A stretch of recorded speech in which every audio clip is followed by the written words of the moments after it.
Et bon vendredi soir tout le monde, bon vendredi et bienvenue à un autre épisode de Santé sans censure. Comme vous le savez probablement maintenant, mon nom est Chantalane Dumas, je suis naturopathe agréée, formée en anthropologie médicale et surtout productrice animatrice de ce webcast hebdomadaire, enfin presque hebdomadaire de temps en temps.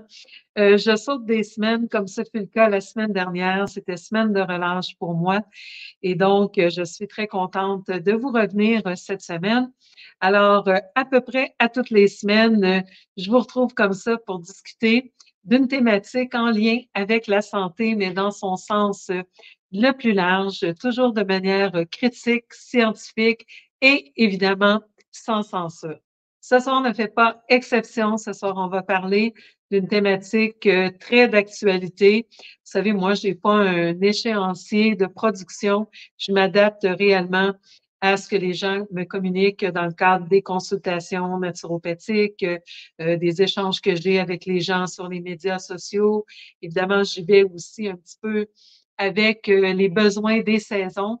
Alors, ce soir, on va parler de stress, on va parler de système nerveux. Je pense que ça rejoint plusieurs personnes. Enfin, c'est ça que vous m'avez communiqué dans les dernières semaines. On est encore dans la queue de la comète du défi détox. Et encore cette semaine, mercredi soir, on avait une rencontre de coaching avec la belle équipe. Et c'est ressorti encore la question de oui, c'est bien, on prend les suppléments, on fait nos jus, on a changé notre alimentation, on a enlevé le gluten, tout ça, mais on se lève le matin, on est assailli de mauvaises nouvelles, les prix, l'inflation nous rentre dedans, on ne sait pas où tout ça s'en va. Et donc, le stress vient miner un peu notre motivation à prendre soin de nous, notre énergie vitale. Et donc, on est dans ce stress constamment depuis au moins 3 ans.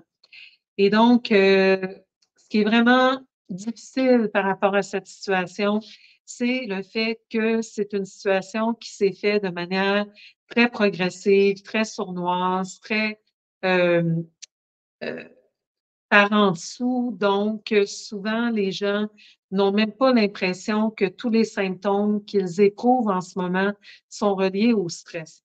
Il y a au moins une cinquantaine de symptômes qu'on peut associer au stress parce que ce qu'on doit comprendre, on parle souvent du stress d'une manière assez péjorative. Hein? Tu sais, c'est toujours le gros méchant stress. Mais on oublie que le stress, sa fonction principale, c'est de nous sauver la vie.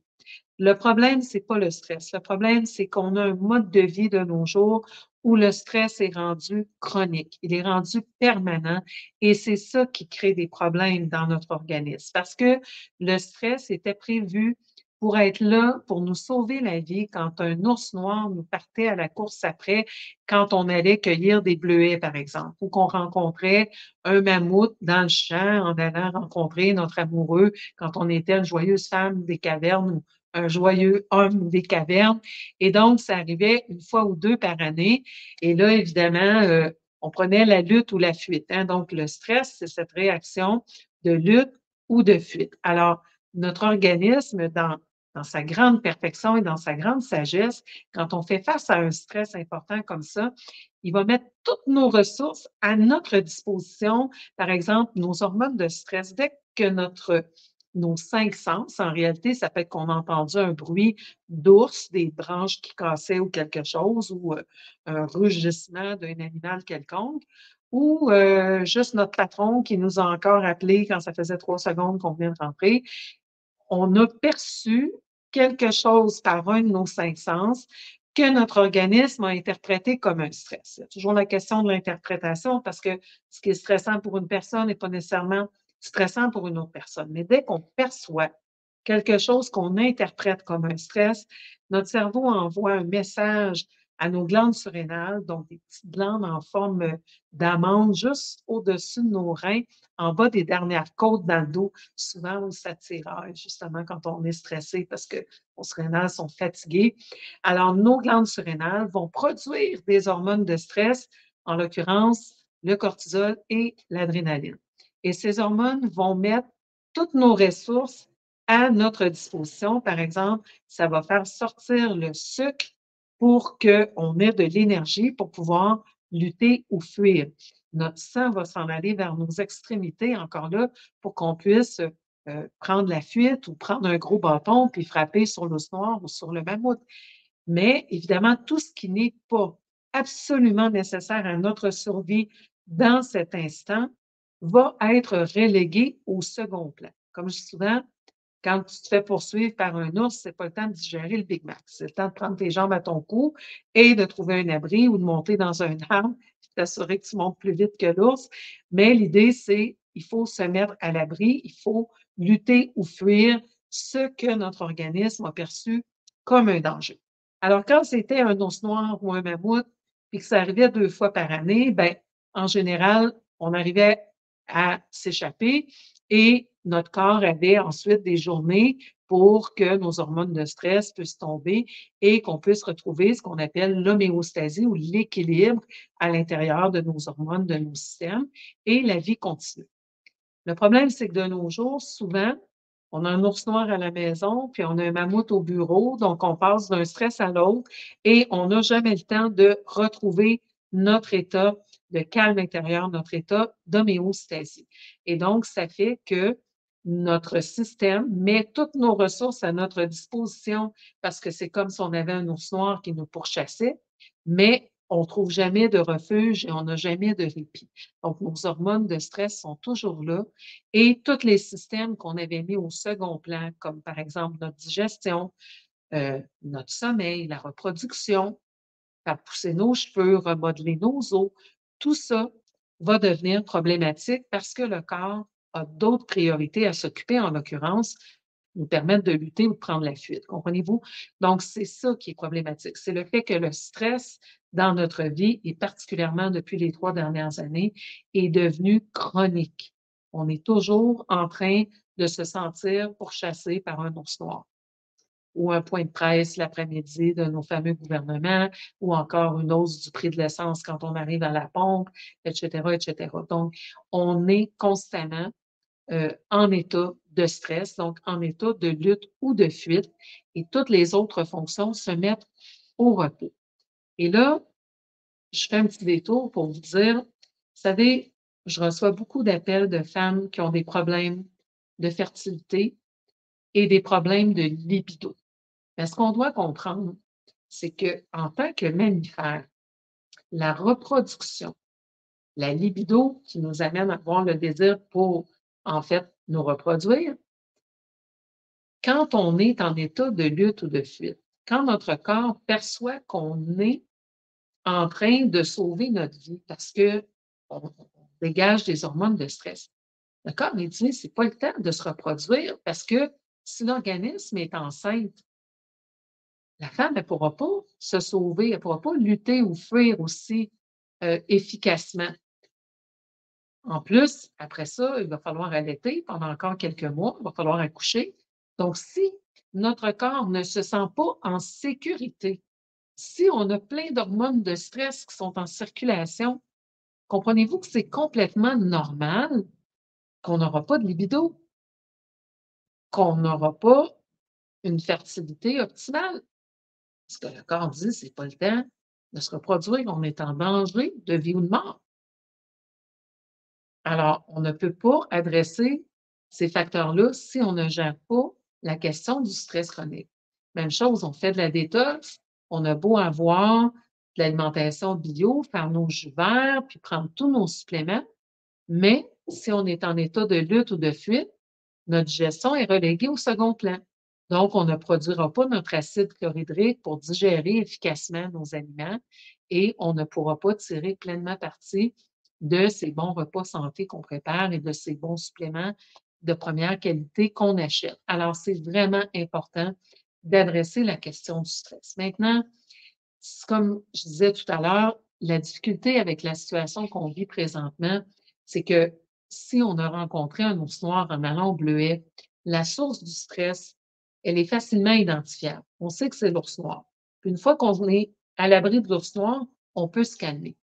Mais dans notre cas, c'est qu'on a eu des facteurs de stress les mauvaises nouvelles qu'on entendait jour après jour, la peur de la maladie, le stress de ne pas pouvoir visiter des personnes malades ou de ne pas pouvoir les accompagner, le cas échéant, dans leur processus de traversée.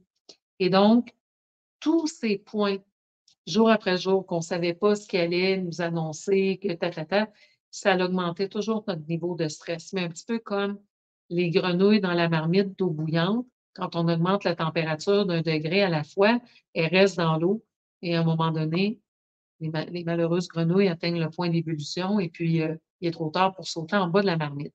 Alors, c'est un petit peu là où on en est. Mais comme ça s'est fait de manière sournoise et progressive, tranquillement, on a tellement produit de ces hormones de stress, cortisol, adrénaline, qu'on a épuisé notre système nerveux qui veut lutter ou fuir contre l'ours noir et le mammouth. Mais là, il n'y a pas d'ours noir, il n'y a pas de mammouth. On va lutter contre qui? On va fuir où? Donc, on a une sécrétion d'hormones de stress, mais on n'arrive pas à faire quelque chose avec nos hormones de stress. Donc, quand ça dure pendant des années, bien, éventuellement, ce qui devait arriver arriva, notre système nerveux va s'épuiser et nos glandes surrénales aussi. En passant, la notion d'épuisement des glandes surrénales, c'est une notion qui n'est pas acceptée en médecine conventionnelle. Pourtant, nous, les praticiens des approches complémentaires en santé, on sait que c'est très réel et que dès qu'on supporte les glandes surrénales des patients, ils se portent beaucoup mieux et on a toute une liste de symptômes associés à l'épuisement des glandes surrénales, mais comme je disais, ce n'est pas reconnu en médecine conventionnelle. On vient de faire un masterclass avant les fêtes sur les surrénales et je peux vous dire que pour toutes les femmes qui étaient inscrites, c'était toutes des femmes cette fois-ci, euh, la notion d'épuisement des surrénales était très réelle aussi. Et donc, tout ça pour dire que notre système nerveux a été réellement mis à rude épreuve, mais de manière sournoise et progressive. Et donc, maintenant, on se retrouve avec des problèmes comme des troubles du sommeil. Imaginez, si on a un ours noir ou un mammouth qui nous poursuit, c'est pas le temps de roupiller, hein? C'est pas le temps de faire une sieste. Donc, évidemment que notre système qui nous aide à dormir, donc par la production d'une hormone qu'on appelle la mélatonine, ne va pas s'activer. Parce que le cortisol, une de nos 2 hormones de stress, est un antagoniste de la mélatonine. Donc, quand le cortisol est élevé, ça veut dire qu'on est en situation de stress, c'est pas le temps de dormir, donc la mélatonine va être inhibée. Alors, même si on est crevé, claqué, on peut avoir des troubles de sommeil. C'est ce qu'on appelle en anglais tired but wired. On est fatigué, mais on est survolté. Hein, le soir, on est claqué, on est probablement tombé endormi, on est en train de penser au changement de décoration, puis où on va aller en voyage. Je ne sais pas si mon fils a fait telle affaire. Et donc, c'est ça qui est tired but wired. Le système nerveux, malgré sa fatigue, n'arrive pas à tomber endormi parce que c'est le cortisol qui domine et la mélatonine, elle, est reléguée au second plan parce que l'organisme perçoit qu'on est en situation de lutte ou de fuite. Alors, c'est un des premiers systèmes qui va se dérégler quand on est stressé. Ensuite, toute la question des hormones, comme je le mentionnais, parce que notre cycle hormonal, donc la sécrétion d'estrogène, ensuite de progestérone, l'ovulation qui va survenir au milieu de notre cycle, eh bien, tout ça aussi va être affecté par le stress parce que le corps dit, je vais mettre mes ressources à fabriquer des hormones de stress et non pas à fabriquer des estrogènes, de la progestérone pour avoir un cycle reproducteur parce que c'est pas le temps de faire des bébés. Donc, la libido, la reproduction, nos menstruations peuvent être beaucoup plus douloureuses, peuvent être retardées ou au contraire devancées. Bref, on peut avoir des troubles hormonaux, des troubles digestifs, évidemment, parce qu'on l'a dit, pas de production d'acide chlorhydrique, ça va faire des ballonnements, ça peut faire du reflux parce que là, on ne digère pas bien, les aliments ont le temps de subir un processus de fermentation, de putréfaction, et donc on peut avoir des reflux. On va avoir toutes sortes de situations, par exemple des diarrhées, de l'alternance diarrhée-constipation, tout ça en lien avec le stress, par exemple. Euh, des trucs comme des grincements de dents. On associe souvent les grincements de dents à toutes sortes de problèmes physionomiques, mais le stress chronique peut mener à des situations où on va clamper les mâchoires la nuit, grincer des dents. Bref, ça va très, très loin, toutes les réactions qui sont associées au stress. L'autre chose, c'est qu'éventuellement, ça va se manifester sur notre humeur parce qu'il y a 3 phases au stress. Dans un premier temps, quand on rencontre l'ours noir, ce que notre corps perçoit comme un potentiel agresseur ou en tout cas comme un stresseur, eh bien, on est dans la phase qu'on appelle d'alarme. C'est la phase dans laquelle on va produire de l'adrénaline. Ensuite, si la situation se poursuit, on va tomber en phase de résistance. C'est la phase durant laquelle on va soit lutter, soit prendre la fuite. Et éventuellement, s'il n'y a pas résolution à cette situation, on va tomber dans la phase d'épuisement.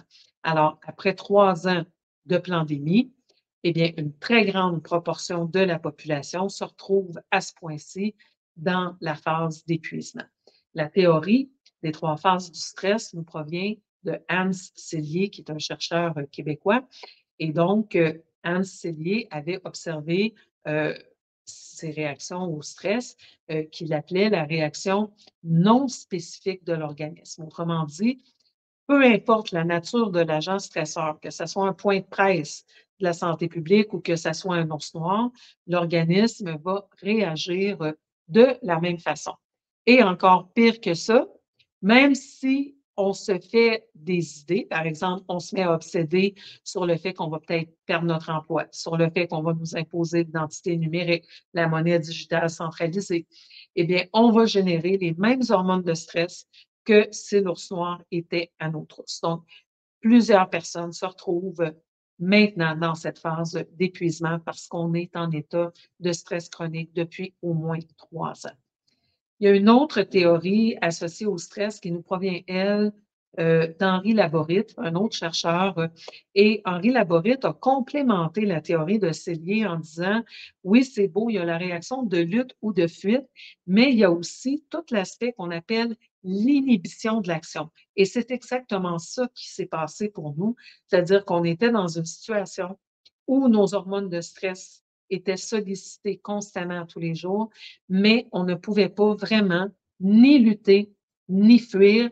Donc, on était en inhibition de l'action, en attente de voir ce qui allait se produire avec ce flot d'hormones de stress qui affecte notre digestion, notre cycle menstruel, notre libido, notre humeur, etc., etc. Donc, cet état d'inhibition de l'action durant le stress chronique qui perdure a amené cet état d'épuisement de nos glandes surrénales.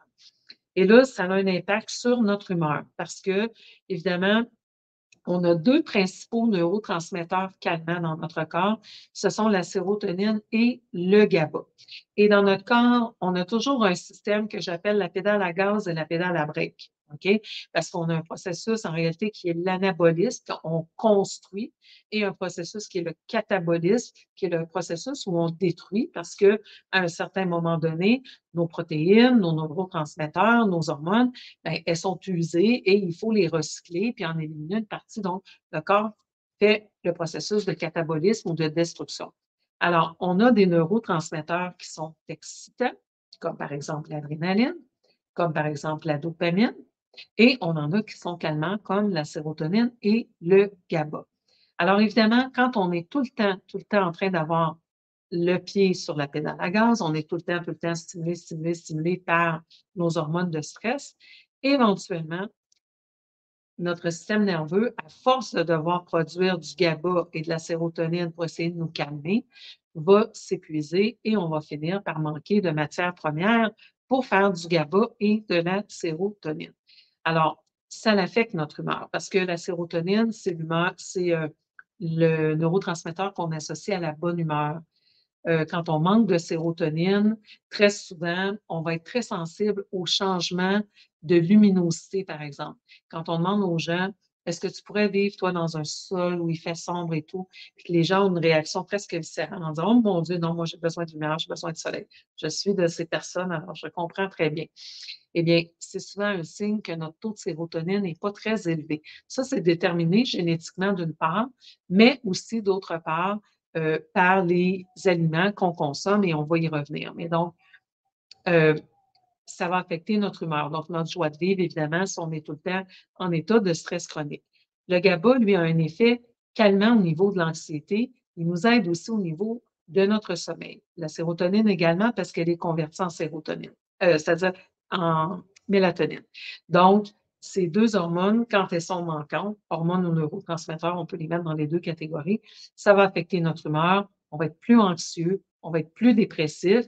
Et quand les surrénales sont à bout de souffle, notre tolérance au changement va être mise à rude épreuve. Ça veut dire que on devient très irritable si, par exemple, il y a du bruit, de la lumière trop forte, trop de monde, des changements trop drastiques, des imprévus. Notre capacité à nous adapter va être affectée parce que nos surrénales, ce sont les glandes de l'adaptation, comprenez-vous? Donc, quand nos surrénales sont fatiguées, on est beaucoup moins adaptable. Et si en plus notre système nerveux est à bout, eh bien là, on a l'alarme facile, on a de l'anxiété facile. Et il faut comprendre qu'on a une trilogie super importante. C'est la trilogie de notre système nerveux avec nos hormones. On a parlé de la connexion entre les deux. Et l'autre point du triangle, c'est notre système immunitaire. Alors, quand on a, par exemple, une maladie chronique ou une inflammation ou une infection chronique, ça va affecter notre système nerveux et ça va affecter notre humeur. On le sait, quand on est malade, même juste avec une grippe, on n'a pas la même humeur. Hein? C'est sûr, on est plus fragile, on est dans un état où on a besoin de prendre de l'espace, du repos et s'occuper de nous. Et inversement, ben, si on a un problème au niveau de nos hormones, ça va aussi affecter notre humeur et ça peut affecter notre système immunitaire. On n'est pas des êtres humains compartimentés, on est multifacétaires et on doit pour cela justement adresser tous les systèmes dans leur ensemble. Alors,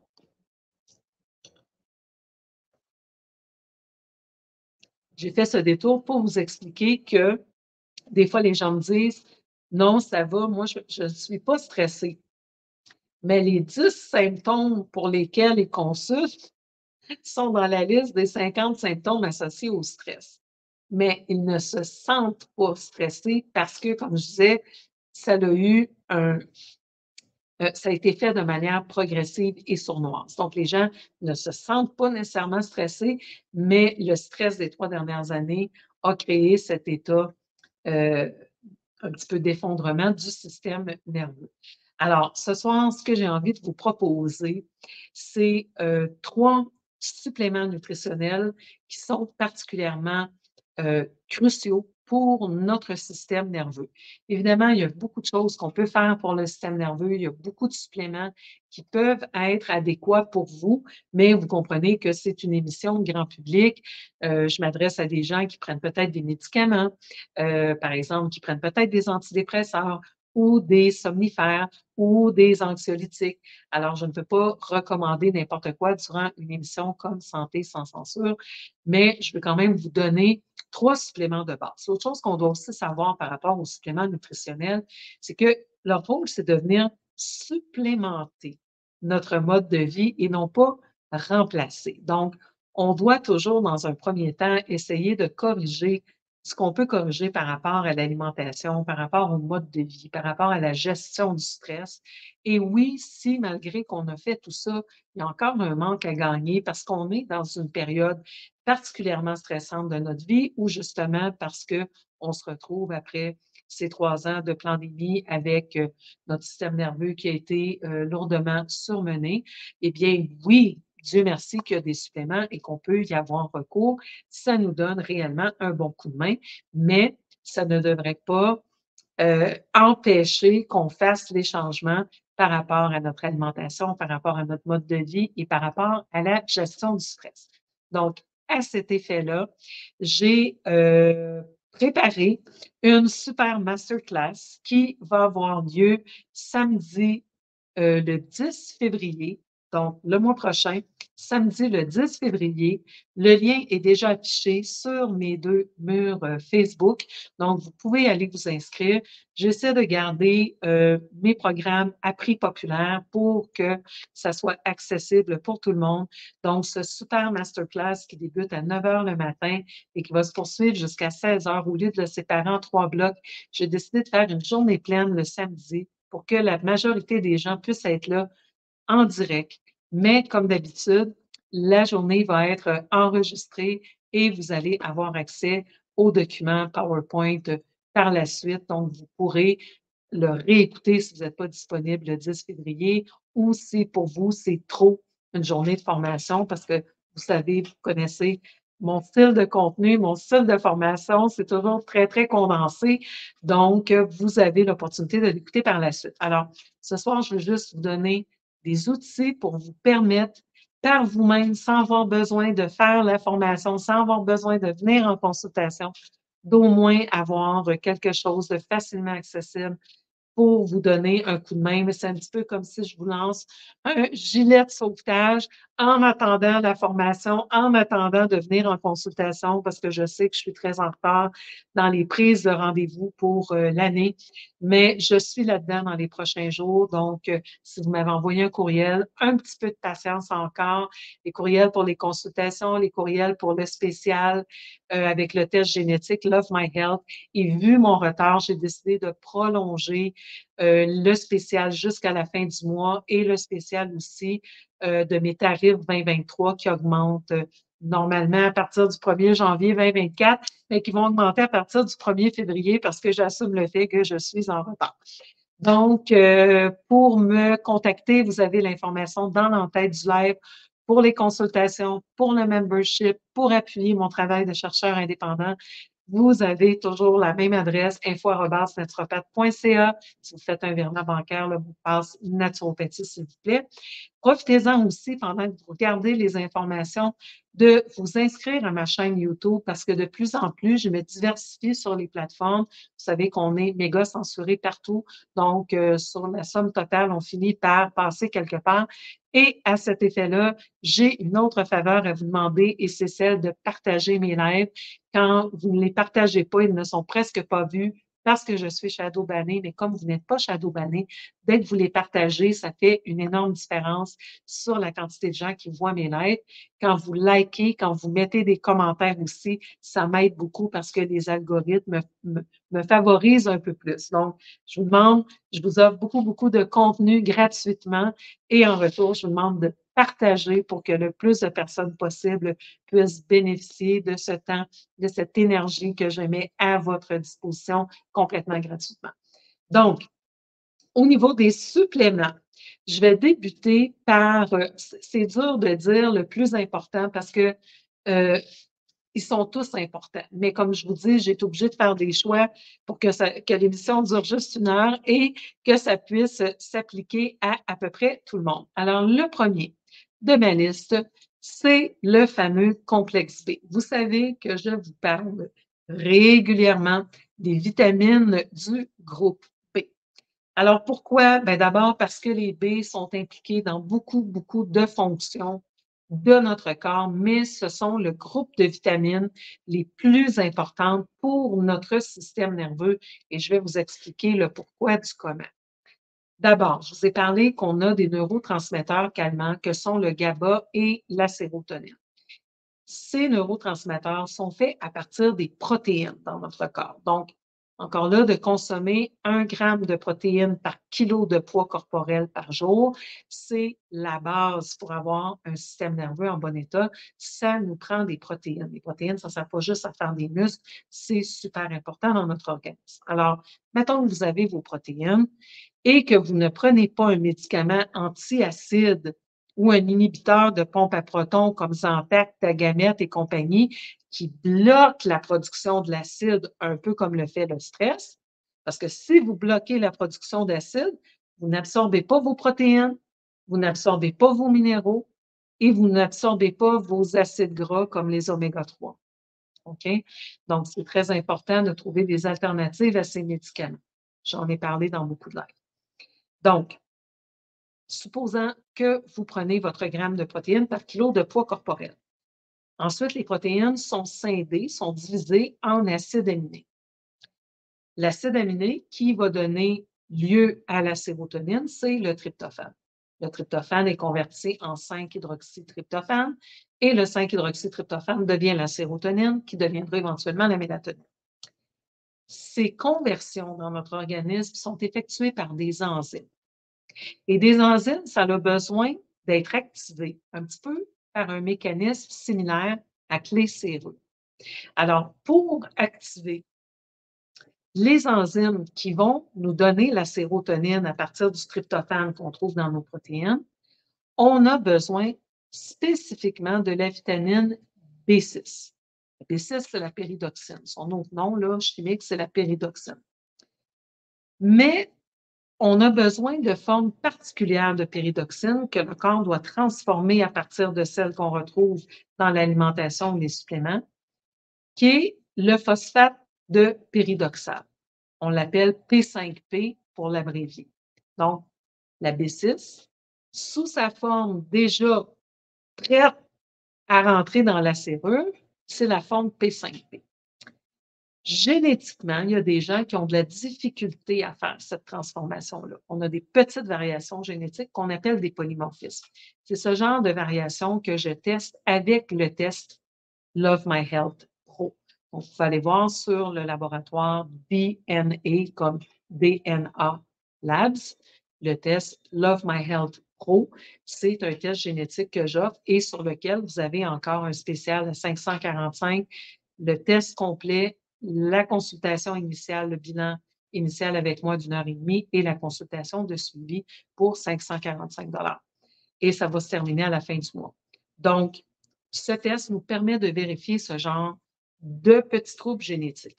Alors, quand on a ce problème-là, c'est sûr que notre capacité à faire la B6 dans sa forme finie, elle est affectée. Donc, on va avoir plus de misère à activer nos enzymes qui font de la sérotonine. Donc, il y a des gens qui, même s'ils s'alimentent très bien, même s'ils font de la gestion du stress, parce que génétiquement, ils ont un problème à convertir leur B6, eh bien, ça se peut que leur capacité à fabriquer beaucoup de sérotonine, elle soit affectée. Souvent, ces gens-là viennent de familles où beaucoup de gens ont fait de la dépression ou ont des troubles limites de personnalité, etc. Parce qu'il y a une composante génétique et en général, la composante génétique, c'est celle d'avoir de la difficulté à fabriquer la B6 dans sa forme de petite clé qui rentre dans l'enzyme qui fabrique la sérotonine. Alors, si on a ça, bien, heureusement, de nos jours, on a des vitamines B dans leur forme déjà finie.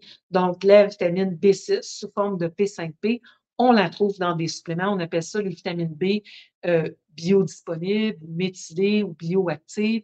C'est des vitamines B qui ont subi en laboratoire des transformations pour être prêtes à l'emploi. Ça permet de sauter par-dessus, en réalité, ces petites variations génétiques qui pourraient nous affecter. Alors, ça, c'est vrai pour la B6. Mais on peut avoir ces variations génétiques aussi sur l'acide folique ou B9 et sur la B12. Donc, dans le cas des folates qu'on retrouve par exemple dans les légumes verts feuillus, les folates sont convertis en acide folinique et l'acide folinique est converti en 5-méthyltétrahydrafolate ou 5-MTHF. Et donc, c'est la forme 5-MTHF qu'on va retrouver dans le complexe B bioactif qu'on veut avoir ces vitamines déjà dans cette forme-là. Par exemple, au niveau des folates, c'est 25 de la population nord-américaine qui a ce trouble de conversion de l'acide folique. Donc, quand bien même ils mangeraient de la salade et des épinards toute la journée, ils vont avoir de la difficulté à faire suffisamment de cette forme finie d'acide folinique qui est le 5-MTHF. Et c'est vrai pour la B12, pour avoir la forme méthylée ou la méthylcobalamine, méthyl B12. Et donc, c'est pour ça que ces complexes de vitamines avec les B dans leur forme bioactive existent sur le marché. Les premiers qui ont produit ce genre de complexe B bioactif, c'est la compagnie AOR. Donc, ils font un produit qui s'appelle Advanced B-Complex, dans lequel vous retrouvez les B déjà dans leur forme finie. Ils ne sont pas les seuls. Évidemment, avec les années, d'autres compagnies les ont imités. Il faut seulement faire attention à ce que les dosages soient suffisants et que les ratios dans les différentes vitamines B soient quand même intéressants. Donc, le Advanced B complexe de la compagnie Aware est un complexe intéressant au niveau des vitamines B. C'est important, quand vous achetez des B, de les prendre sous cette forme-là. Je sais que vous allez trouver en pharmacie ou dans des gammes un peu moins haut de gamme, des complexes qu'on va dire, par exemple, B complexe 25 mg ou 50 mg ou même 100 mg. Là, vous allez voir que plusieurs des B là, ont une dose de 100 mg. Mais ça, ce n'est pas des dosages établis scientifiquement. Là. Ça a été fait de manière aléatoire par les gens qui ont formulé le produit, mais ce n'est pas les bons ratios entre les vitamines et c'est surtout pas les bonnes formes biochimiques. Donc, pour les gens qui ont aucune variation génétique, peut-être qu'un complexe B d'une marque plus bas de gamme à 50 mg ou à 100 mg, ça va faire une différence, ça va les aider, c'est mieux que pas du tout. Mais vous n'en avez pas réellement pour votre argent parce que les meilleures formes de B sont les B dans leur forme méthylée, comme je vous l'explique. Si vous ne voulez pas acheter celle d'Aware, moi, vous savez, je ne vends pas de produits.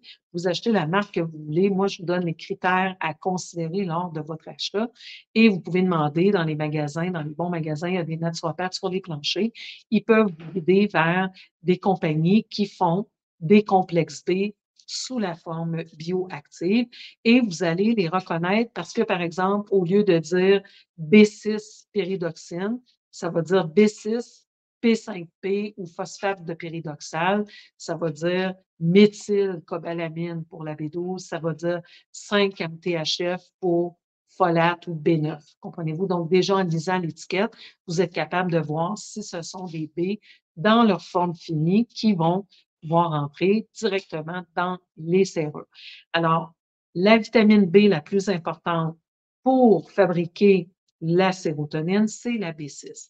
Cependant, les vitamines B, on doit toujours les travailler en complexe parce qu'elles travaillent de concert. C'est vraiment une famille et c'est comme s'il se passe le relais entre elles. Alors, il faut vraiment travailler le complexe. Il arrive, par exemple, qu'on donne un complexe B ou une multivitamine comme Orthocore qui va contenir les B dans leur forme méthylée. Et si on avait, par exemple, des nausées de grossesse et qu'on voulait donner plus de B6, on peut donner de la B6 toute seule en plus pour aller chercher une dose plus élevée. Mais il faudrait quand même travailler avec l'ensemble des B. Donc, c'est très important que ce soit le B complexe et qu'on les ait dans leur forme bioactive. Et ça fait longtemps que je travaille avec des tests dans ma clientèle, des tests de médecine fonctionnelle qu'on envoie aux États-Unis, parce que quand vous faites des prises de sang ordinaires, on peut tester l'acide folique dans le sang, on peut tester la B12 dans le sang, mais on ne teste pas les autres B. Les B sont hydrosolubles, on les élimine à tous les jours et en général, dans une prise de sang conventionnelle, à moins que vous faites réellement de l'anémie et que votre médecin demande des tests plus poussés, en général, vous ne testez pas les B. Donc, vous ne savez pas que, par exemple, vous manquez de B6. Alors là, vous avez des problèmes de dépression, de sommeil et tout ça. Le médecin vous dit tout est correct. Les prises de sang sont correctes. Oui, mais il n'a même pas testé la B6. Puis il n'a pas testé la sérotonine ni la mélatonine parce que ça ne se teste pas dans des prises de sang conventionnelles comme vous passez chez les médecins au Québec.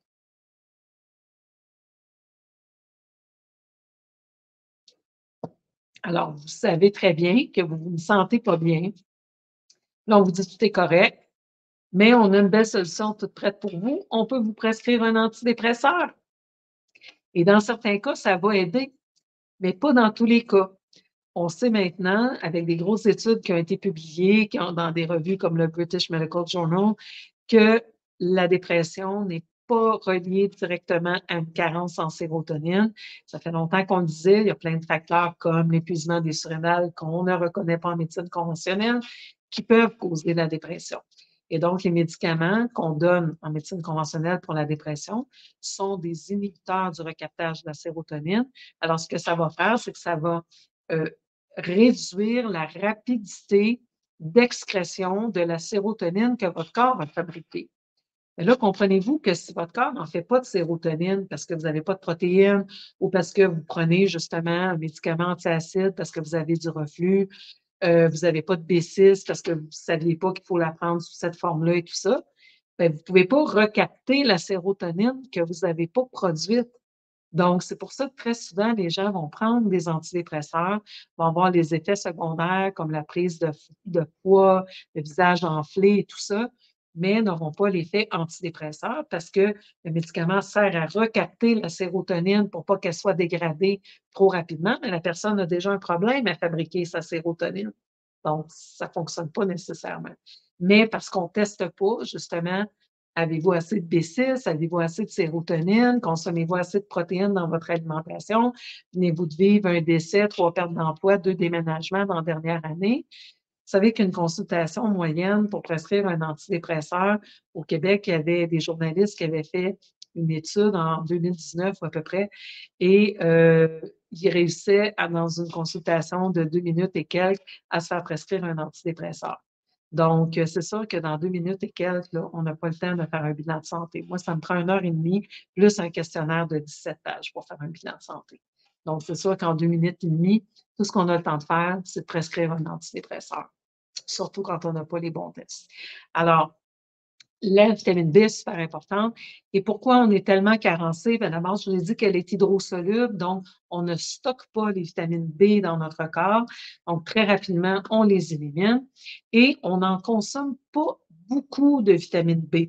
Souvent, les végétariens sont alertés à l'importance de la B12 parce qu'on trouve surtout la B12 dans les produits animaux et on sait que quand on ne consomme pas de produits animaux, c'est un peu plus un défi d'avoir suffisamment de vitamine B12. Mais souvent, on n'est pas conscient que nos choix alimentaires créent des carences. Par exemple, la fameuse diète céto qui est à la mode. Vous savez que moi, je ne suis pas une fan du tout du céto et à chaque fois, je me fais blaster parce qu'il y a des experts du céto qui ont eu une grosse étude clinique sur une personne qui est leur cas. Et comme je dis toujours, en science, un cas, c'est N égale 1, c'est une anecdote. Ce n'est pas une étude scientifique. Donc, ce n'est pas parce que le céto, ça a fonctionné pour toi que tu es une référence scientifique. OK?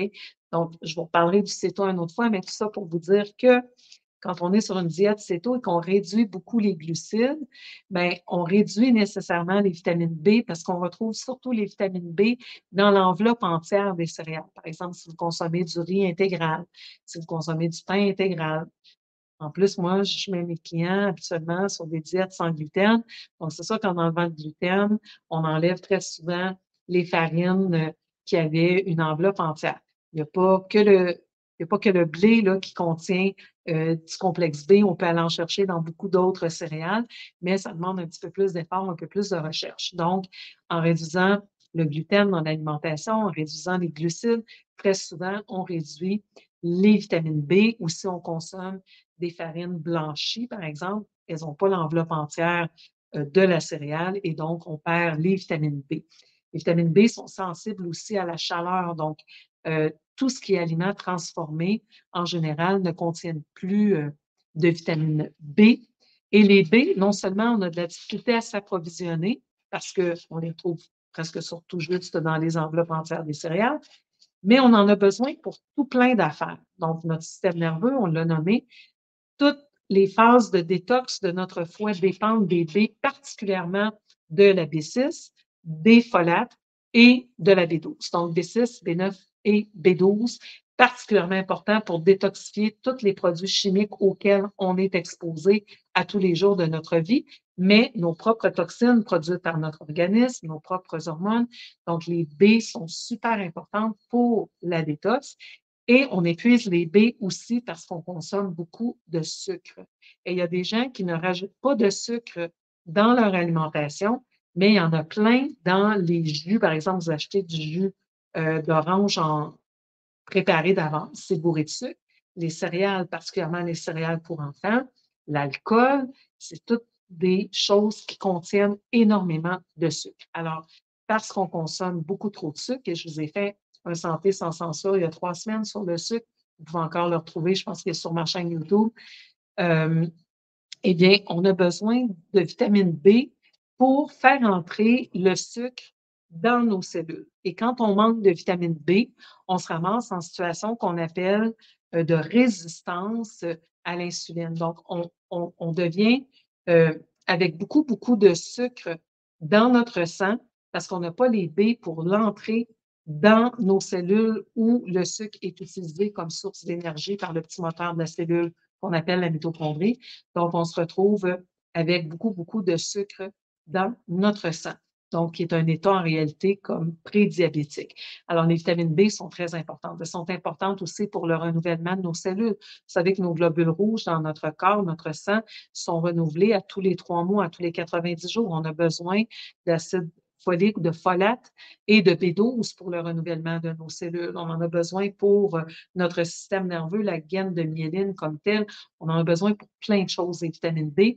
Et on n'en a presque pas dans notre alimentation. Alors, à chaque fois que je fais des tests plus poussés en médecine fonctionnelle pour évaluer les vitamines B des gens, je trouve toujours, toujours, toujours des carences en vitamine B. Et une grande partie de ma clientèle était composée de naturopathes parce que j'enseignais, je donnais des formations aux professionnels de la santé. Donc, je traitais avec des gens qui s'alimentent bien, qui n'ont pas des grandes quantités d'alcool et de toutes sortes de trucs qui volent les vitamines B dans leur alimentation ou des prises de médicaments aussi qui détruisent les vitamines B. Et malgré ça, tout le monde était carencé en B. Donc, c'est pour ça que les B, sur leur forme, encore une fois, bioactive, je les recommande à tout le monde. Et la beauté des vitamines B, c'est qu'elles n'ont pas d'interaction. Au contraire, elles vont vous aider à assimiler, à digérer, à éliminer les résidus de médicaments conventionnels que vous prenez peut-être. Donc, peu importe si vous êtes médicamenté, vous pouvez prendre les vitamines du groupe B et je vous recommande de les prendre sur leur forme bioactive. Le dosage est le dosage recommandé par la compagnie. Si vous prenez la marque AOR, c'est une capsule par repas. Vous pouvez absolument ouvrir les capsules, les mettre dans votre smoothie ou dans votre jus. Donc, la première chose, vraiment, vraiment pour le système nerveux, c'est le complexe B. Les B aussi, j'ai oublié de mentionner, la vitamine B5, l'acide pantothénique ou pantothénate, est très importante pour nos glandes surrénales. Les vitamines principales pour nos surrénales sont la vitamine B5 et la vitamine C. Donc, encore une fois, complexe B pour notre système nerveux dans sa forme bioactive. Alors, on a dit qu'au niveau alimentaire, c'était très important d'avoir nos protéines et de les assimiler parce que c'était la base de la production de nos acides aminés. L'autre chose qui est très importante dans l'alimentation pour notre système nerveux, ce sont les oméga-3. Les oméga-3 qu'on trouve dans le poisson, dans les algues, dans les produits d'origine marine et dans une certaine mesure qu'on peut extraire à partir de l'huile de graines de lin, hein, à moins d'avoir encore là une variation génétique qu'on peut trouver dans le test Love My Health. On est capable, avec l'huile de lin, de faire un petit peu d'oméga-3. Les oméga-3 sont très importants pour la gaine de myéline. Le système nerveux, c'est notre système de câblage. C'est vraiment comme des câbles électriques ordinaires. Au lieu d'avoir un revêtement de caoutchouc, c'est un revêtement d'acide gras qu'on a autour de notre câblage intérieur. Et donc, les oméga-3 sont très importants avec d'autres types de bons gras pour fabriquer cette gaine de myéline autour de notre système nerveux. Alors oui, très souvent, quand on va parler de système nerveux et d'humeur, on va recommander des suppléments d'oméga-3. Cependant, je trouve que les oméga-3, on peut aller les chercher du côté alimentaire. Alors, je préfère garder le budget supplément et la prise de supplément pour ceux qu'on n'a presque pas le choix d'aller chercher en supplément. Comprenez-vous? Si vous voulez prendre un supplément d'oméga-3, vous pouvez le faire. Mais comme je vous dis, comme je voulais mettre l'emphase sur seulement 3 suppléments ce soir, j'ai décidé d'aller pour le complexe B dans un premier temps. Et le deuxième supplément hyper important dont je vous parle tout le temps, c'est le magnésium. Vous savez que le magnésium est impliqué dans 300 réactions enzymatiques. Alors, c'est comme je vous expliquais tantôt, le magnésium est une de ces petites clés qui active des enzymes. Et si on n'a pas assez de magnésium, il y a 300 familles d'enzymes dans le corps qui ne feront pas leur job. Très souvent, les gens arrivent avec une liste de symptômes. Là, ils ont 25 symptômes. Tous ces symptômes-là, je peux les relier à la carence en magnésium. C'est pour ça que quand on prend complexe B et magnésium dans leur bonne forme, dans les bonnes doses, on a beaucoup d'améliorations, on a beaucoup d'impact sur la santé parce que ce sont des vitamines et un minéral qui touchent à beaucoup, beaucoup de choses dans notre organisme. Alors, le magnésium agit aussi comme un cofacteur avec la B6 pour produire la sérotonine, notre neurotransmetteur calmant. L'autre neurotransmetteur calmant, je vous ai dit que c'est le GABA, il est aussi fait à partir des protéines. Lui, il va prendre la glutamine, donc un autre acide aminé. La glutamine est convertie en acide glutamique et vice-versa. Et avec la B6 et la glycine, on va fabriquer le GABA dans notre organisme. Alors, encore une fois, la B6, pour l'acide aminé calmant le plus abondant, qui est le GABA, est primordial. Et son cofacteur, comme pour la production de sérotonine, c'est le magnésium.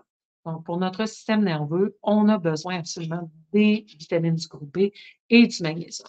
Le magnésium, en plus, il a un effet calmant. Dans notre corps, on a 4 minéraux principaux là, en dose pondérale: calcium, magnésium, qui agissent de concert, sodium, potassium. Donc, on a des petites pompes, on a des canaux, là, en réalité, sur nos cellules qui vont permettre l'entrée et la sortie de ces minéraux. Et c'est le passage, parce que, vous savez, les minéraux, ils ont une charge électrique. Et donc, le passage des minéraux à travers les canaux, donc à travers la membrane cellulaire, vont déclencher un courant, hein, donc un influx nerveux qui va permettre à notre système nerveux de produire ces synapses, qui va permettre aussi à notre système cardiovasculaire de pomper notre cœur. Donc, on a besoin de ces échanges de minéraux, donc on a besoin du calcium et du magnésium. Le calcium a un effet de contraction et le magnésium a un effet relaxant. C'est pour ça que quand on prend, par exemple, des bains de sel d'Epsom, le sel d'Epsom, c'est du sulfate de magnésium, donc une molécule soufrée qui favorise la détox, qui construit nos articulations, nos cartilages, qui est très importante pour nos cheveux, notre peau aussi, combiné avec le magnésium, qui a son effet relaxant. Les deux sont détoxifiants. Donc, souvent, les gens, suite au bain de sel d'Epsom, s'endorment beaucoup, ou même la prise de magnésium, si on le prend par exemple en tisane, comme avec le magnésium synergie, les gens vont s'endormir après parce que ça a cet effet calmant, relaxant. Ça aide aussi pour les gens qui sont constipés à cause de ce stress dont on parlait tantôt. Eh bien, le fait de prendre le magnésium, ça va relâcher le système nerveux et le tube digestif et ils pourront donc régler la constipation avec le magnésium. Dans beaucoup de cas, les gens s'obstinent à prendre des fibres et tout ça, ça peut être intéressant. Mais si on est une constitution nerveuse, on a 4 constitutions de base en naturopathie, si on est un nerveux ou une nerveuse, c'est sûr que le stress nous affecte plus fortement. Et dans ces cas-là, la constipation, c'est habituellement avec du magnésium qu'on va la résoudre et non pas avec des fibres ou avec d'autres plantes qui ont des propriétés laxatives, par exemple. Donc, le magnésium est très, très important, non seulement pour notre système nerveux, mais aussi pour les 299 autres fonctions dans notre corps, dont la détox, dont encore là, la production d'énergie dans nos cellules. Ça fait plein, plein, plein d'affaires. Le magnésium, quand les gens le prennent, ils voient une différence. Maintenant, il y a plein de magnésium sur le marché. Je vous ai fait aussi un live sur le magnésium qui a beaucoup, beaucoup roulé, que vous retrouvez sur ma chaîne YouTube. Ils sont tous sur mon Facebook, mais il faut chercher beaucoup. Si vous allez sur YouTube, c'est plus facile, j'en ai moins. Et profitez-en pour vous abonner à ma chaîne. Et donc, je parle de long en large pendant 1 heure et quelques là, du magnésium. Alors, je ne répéterai pas l'exercice ce soir, mais il y a plusieurs formes de magnésium disponibles sur le marché. Je vous ferai aussi un webinaire. Vous savez qu'à tous les mois, j'offre un webinaire gratuit pour mes membres. Vous avez les coordonnées du membership dans l'entête du live. Et pour les gens qui ne sont pas membres, je mets un prix d'accès pour le webinaire. Alors, le webinaire ce mois-ci va être sur la théanine, qui est un acide aminé calmant, très intéressant aussi. Et le mois prochain, ça sera sur le magnésium. Donc là, c'est avec PowerPoint et vous avez le document et tout ça. Donc, les gens aiment beaucoup ça. Alors, ça sera une autre occasion d'éplucher de long en large le magnésium. Pour ce soir, je veux surtout vous dire que dans les différentes formes de magnésium, celle qui est la plus intéressante pour le système nerveux, c'est le glycinate ou le biglycinate. Ça veut dire que le magnésium, qui est un minéral, qui n'est pas très bien absorbé tout seul, on le combine avec un acide aminé, donc quelque chose qui vient d'une protéine. On appelle ça un chélate, un magnésium qui est combiné avec un acide aminé, on appelle ça un un minéral chélate, un chélate de magnésium. Et donc, on peut en avoir différents, mais avec la glycine, c'est particulièrement intéressant. Donc, on va l'appeler le glycinate de magnésium ou biglycinate s'il y a 2 molécules de glycine. Et la glycine va être intéressante parce que je vous disais tout à l'heure que la glycine entre dans la composition du GABA, qui est donc ce neurotransmetteur calmant. La glycine est intéressante aussi pour la détox. Et l'heure du foie, l'heure où notre foie fait sa détox maximale, c'est entre 1 heure et 3 heures du matin. Donc, les gens qui se réveillent entre 1 heure et 3 heures du matin, les troubles du sommeil, ça va affecter aussi notre système nerveux. C'est souvent parce que le foie est engorgé. Donc, le fait de prendre un supplément de glycine dans notre glycinate de magnésium, ça va supporter un petit peu le foie. Il y a d'autres manières de supporter le foie. Ça fait un mois qu'on en parle avec la détox, mais disons que tant qu'à prendre un magnésium, le glycinate va être bien absorbé, il ne créera pas de diarrhée parce que si vous prenez un produit comme par exemple le citrate de magnésium, il va être un petit peu plus dur sur votre tube digestif et il risque de créer des sels molles. Si vous êtes constipé, c'est tant mieux, mais il n'aura pas l'impact avec la glycine sur le GABA. Alors, vous allez avoir quand même le magnésium, mais pas nécessairement les bienfaits de la glycine. Le chlorure de magnésium n'est pas du tout intéressant comme source de magnésium parce que le chlore est un élément qui va attirer l'eau. Donc, on se sert du chlorure de magnésium, c'est souvent en flacon avec un goût particulier, comme expectorant. Comme expectorant, c'est extraordinaire quand vous êtes pris avec le mucus dans vos poumons, préparer des solutions liquides de chlorure de magnésium, c'est expectorant et ça a un effet laxatif parce que ça amène l'eau dans votre tube digestif. Mais en termes d'absorber le magnésium, bien, on veut faire le contraire. Donc, le chlorure de magnésium n'est pas une bonne source de magnésium pour remonter vos niveaux de magnésium. Alors, vous devez prendre un glycinate ou biglycinate. Vous pouvez complémenter avec les bains de sel d'Epsom 2-3 fois par semaine, 2 tasses par baignoire normale. Il faut rester dedans au moins 20 minutes parce que le magnésium va pénétrer par osmose dans votre corps. C'est pour ça que ça en prend 2 tasses pour saturer l'eau suffisamment pour que l'osmose opère. Donc, là, je vous ramène probablement à vos cours de chimie quand on mettait du colorant dans l'eau, puis qu'on faisait cuire des patates avec un trou dans le milieu, puis qu'on voyait que quand on mettait le sel, on faisait rentrer l'eau colorée dans les pommes de terre. Je ne sais pas si vous avez fait ça dans vos cours de chimie au secondaire. Moi, j'ai fait ça. Donc, voilà, pour le magnésium, on y va pour un glycinate ou un biglycinate. Et celui que je recommande particulièrement, vous allez me dire, c'est encore chez AOR. Ben oui, c'est encore chez AOR. C'est le magnésium synergie parce que vous avez dedans 2 formes de magnésium. Vous avez de la glycine, vous avez aussi de la taurine qui est rajoutée, qui est super intéressante pour la détox, pour produire une bile de bonne qualité. Et vous avez beaucoup de petits minéraux qui stabilisent le taux de sucre, comme par exemple le chrome, comme par exemple le molybdène, et donc aussi un peu de B6. Donc, vous retrouvez glycine, B6 dedans, plus magnésium, donc des cofacteurs pour fabriquer, encore une fois, votre GABA. C'est une formule en poudre qui est un petit peu effervescente avec une saveur de citron. Alors, moi, j'aime bien le prendre dans l'eau chaude le soir, ça a cet effet relaxant, mais on peut aussi le prendre dans la bouteille d'eau durant la journée si on veut pratiquer une activité physique. Alors, pourquoi c'est important de stabiliser la glycémie? C'est que quand nos surrénales sont fatiguées parce qu'on est en état de stress chronique, on a tendance à avoir de la difficulté à garder un taux de sucre constant. Et si vous faites du jeûne intermittent, c'est encore pire parce que vos surrénales ne sont peut-être plus capables de maintenir votre glycémie constante pendant 16 heures de temps. Et donc là, vous avez des variations de sucre et vous ne vous sentez pas très bien et vous avez une humeur exécrable et vous avez des troubles ovulatoires et tout ça. C'est parce que vous essayez de faire du jeûne intermittent sur des surrénales épuisées. Donc, c'est important de maintenir notre glycémie stable et ce sont des petits minéraux qui sont importants dans le maintien de notre taux de sucre constant. Donc, ça, c'est notre deuxième supplément pour ce soir, le magnésium.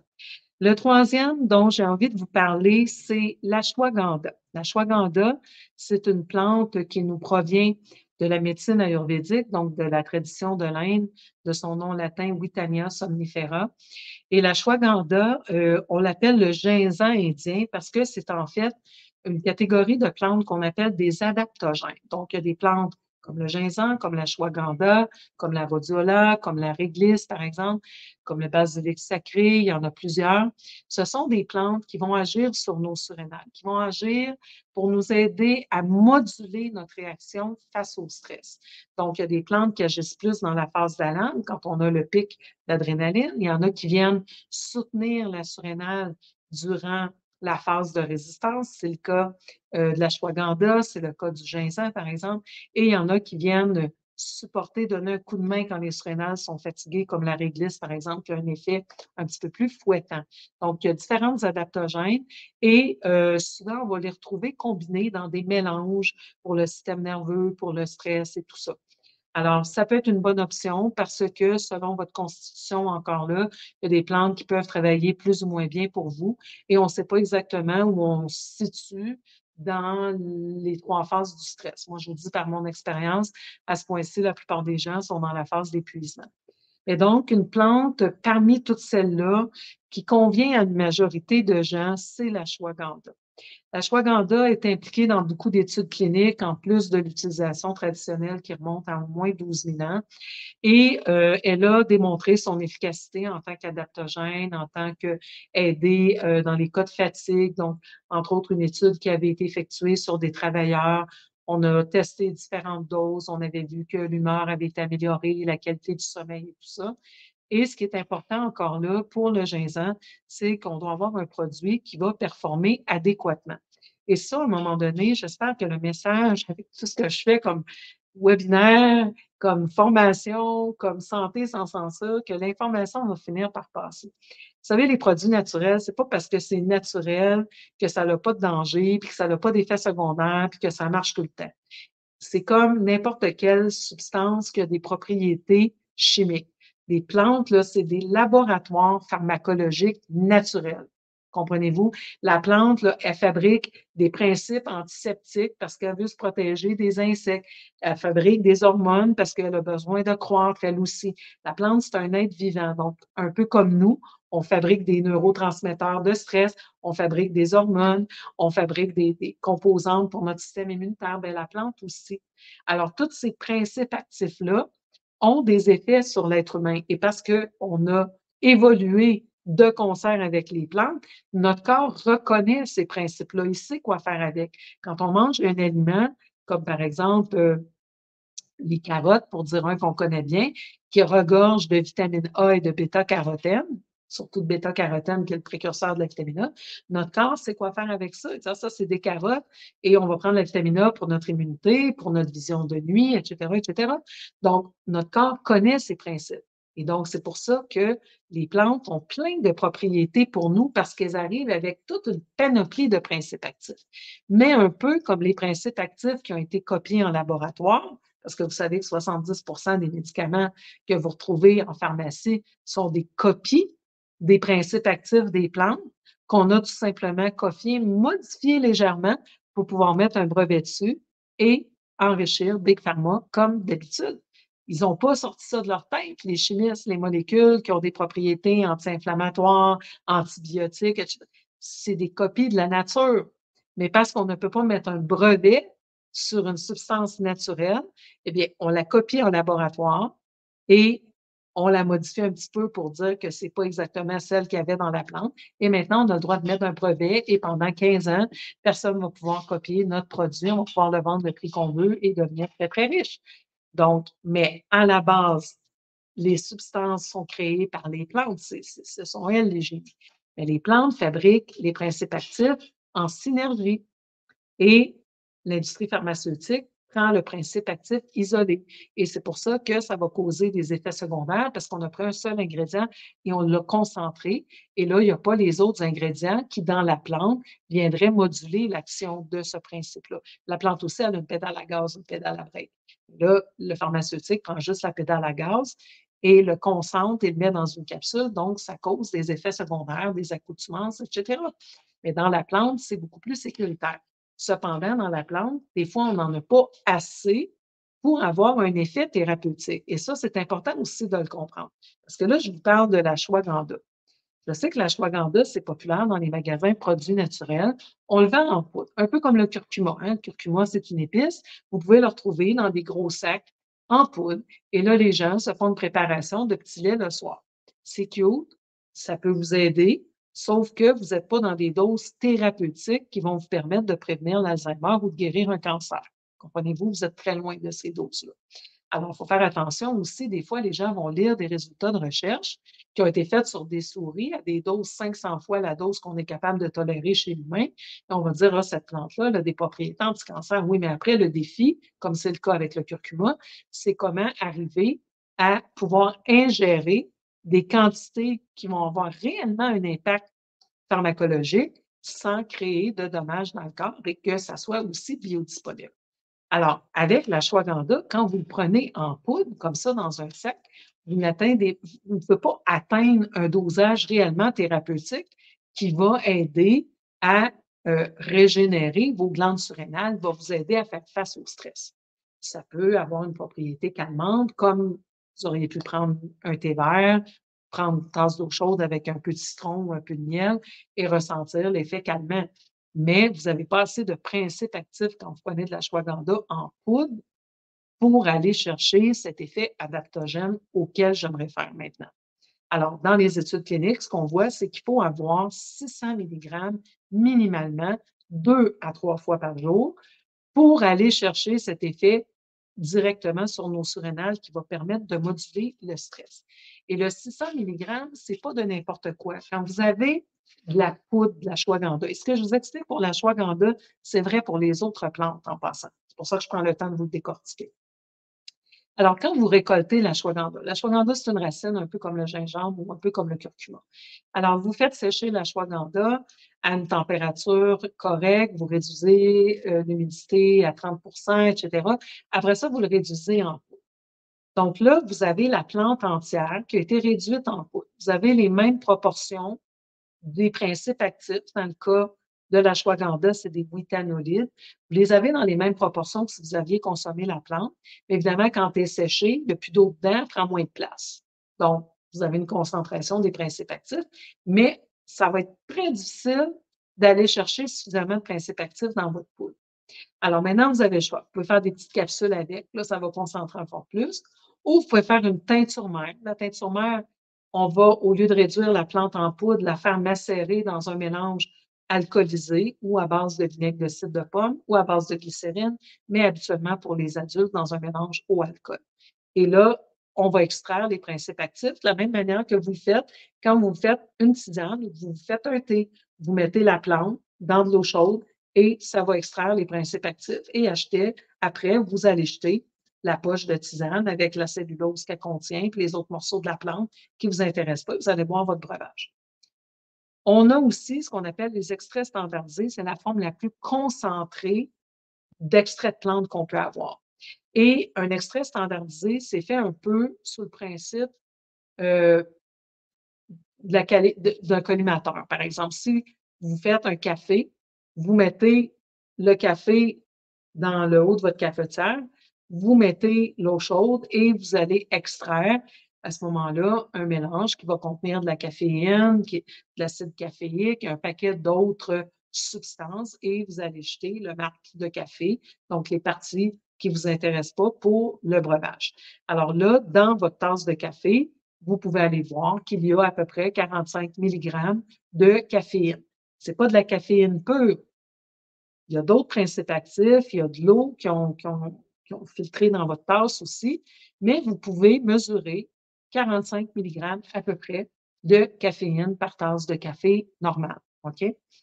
Donc, vous pouvez titrer la quantité de caféine. Quand vous achetez une bouteille de vin, la même chose. La plupart des vins sont autour de 12 d'alcool. Ce n'est pas de l'alcool brut, c'est un mélange, le vin. Mais on a évalué la quantité d'un principe actif qu'on appelle l'alcool à 12 Alors, dans le cas de l'ashwagandha, on a titré les withanolides à 5 Et quand on a les withanolides à 5 on dirait que ça, c'est une bonne qualité d'ashwagandha et on a à 600 mg, une capsule qui contient 5 de withanolide, ça nous donne un produit qui va réellement nous procurer un effet thérapeutique si on en prend 2 à 3 capsules par jour. Alors, c'est important d'avoir des produits de bonne qualité qui rencontrent ces critères-là. Vous savez, à chaque fois que les gens me demandent est-ce que cette compagnie-là, c'est bon, puis telle compagnie d'MLM, puis je vous ai fait un live là-dessus, je vais pas revenir sur la question. Mais simplement pour vous expliquer que les gens qui vont vous dire c'est bon tel produit, qui ne peuvent pas vous expliquer qu'est-ce que c'est un extrait standardisé. C'est quoi le principe actif de l'ashwagandha? Ça en prend combien de ce principe actif et quelle quantité d'ashwagandha il faut consommer? Ce pas des gens qui connaissent la phytothérapie. Ce pas des gens qui connaissent les plantes. Ce pas des gens qui connaissent la biochimie. Ce pas les gens qui connaissent l'organisme humain. Si vous leur demandez sur quelle composante du corps ça agit, sur quelle phase du stress ça agit, l'ashwagandha, est-ce qu'ils peuvent vous répondre? Si les gens à qui vous vous adressez pour vous guider avec vos ennuis de santé ne peuvent pas répondre à vos questions, vous les payez pourquoi exactement? Donc, on a une responsabilité comme consommateur de soins de santé, autant par rapport aux impôts qu'on paye au gouvernement pour un système de maladie qui est complètement pas efficace et qui ne met aucune emphase sur la prévention, autant quand on contribue à des campagnes comme le ruban rose, en sachant que ça fait depuis les années 70 qu'on ramasse l'argent pour le cancer du sein. Il n'y a pas eu aucune diminution des diagnostics de cancer. Même on sait que depuis les injections hameçon, les taux ont augmenté et qu'on a maintenant affaire à des turbocancers. Et donc, il y a des milliards d'argent qui ont été engloutis, qui proviennent de la poche des gens bien intentionnés, avec beaucoup de bienveillance, qui se font fourrer parce que l'argent ne va pas du tout à créer réellement des programmes de recherche et de prévention. On le sait, ce qu'on a besoin de faire pour réduire les risques de cancer du sein. Je vous ai fait une série de 31 webcasts au mois d'octobre, Défi J'aime mes seins, que vous retrouvez les 31 capsules intégrales sur ma chaîne YouTube. Donc, on sait très bien ce qu'on doit faire pour réduire les risques de cancer du sein. Mais comme je le dis tout le temps, des patients en santé ou des patients morts, c'est pas payant pour Big Pharma. Donc, on vous explique pas ces choses-là. On aime mieux vous vendre du n'importe quoi. Et malheureusement, du n'importe quoi, il y en a du côté de Big Pharma, puis il y en a du côté également des supposés éveillés qui ont trouvé le moyen de faire une pièce ou deux en vendant des produits pour arrondir leur fin de mois. Alors, je vous invite à discuter de withanolide avec ces gens qui font de l'argent sur la vente de suppléments, alors que les vrais professionnels comme moi n'en font pas. Ceci étant dit, il y aurait d'autres plantes dont on aurait pu parler pour les surrénales et pour le système nerveux, mais je voulais vraiment vous donner un top 3. L'ashwagandha a des interactions potentielles avec certains médicaments. Donc, si vous prenez un antidépresseur, un anxiolytique ou un somnifère, ça serait bon d'en parler avec votre naturopathe ou un naturopathe sur les planchers des avrils, les moissons et les taux de ce monde avant de consommer de l'ashwagandha. Par contre, pour ce qui est du magnésium et du complexe B, ça convient à absolument tout le monde. Je vous invite à encourager une petite compagnie québécoise qui travaille avec moi qui s'appelle Énergie PLP parce qu'Énergie PLP ont les gammes professionnelles. Au niveau de l'ashwagandha, celui que je recommanderais, c'est l'ashwagandha S comme Sam, A comme arrivé et P comme papa, SAP de la marque NFH. Et donc, c'est des gammes professionnelles justement qui rencontrent ce genre de critères-là. Et comme je n'ai pas d'officine au Québec et que je ne peux pas vendre de produits, je vous recommande d'aller chez Énergie PLP. Ils font des envois postaux parce qu'ils ont les gammes professionnelles.